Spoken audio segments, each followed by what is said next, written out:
If you look at leaders that are doing well, leaders that are building things that are bigger than them, building things that will outlive them, you'll find leaders that are constantly developing other leaders.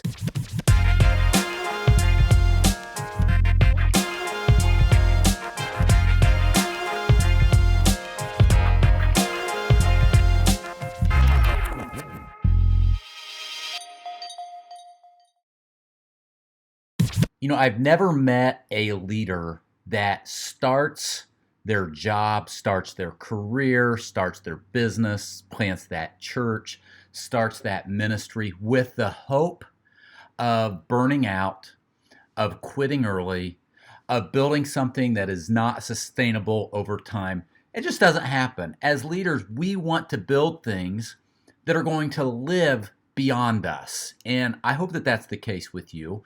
If you're a pastor, whether you're a ministry leader, a marketplace leader, whether you own a small business or you are a manager somewhere or a teacher or whatever it is you're trying to build, whatever you're trying to do, I hope that you are wanting to build something that outlives you.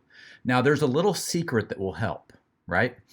The secret to sustainable ministry or sustainability really in any area of your life work, whether in the secular or the sacred, one of the secrets to sustainability is developing other leaders.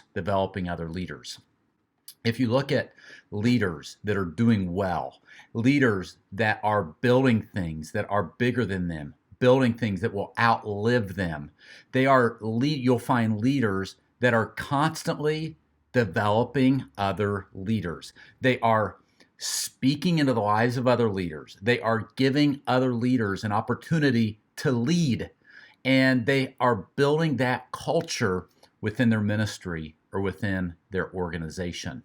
How well are you doing building leaders? It really needs to be a priority of your life work. Let me give you a little secret, right? Let leaders lead. Identify leaders in your ministry. Identify leaders in your job. Identify leaders on your team, and then actually let them lead. You could say that you need to put them in the driver's seat, give them the keys to the car, and let them go. Now, it doesn't have to mean that they get to drive that car wherever they want. You as the leader, you get to choose where the car goes. And if the car gets off track, you get to help put the car back on track. But a lot of times as leaders, we think that we can do it all and we need to do it all and we're the only ones that are supposed to lead. And it really frustrates people on our team or in our church that have that gift of leadership. Listen, leaders don't want to be passengers in the backseat of the car. Leaders want to lead.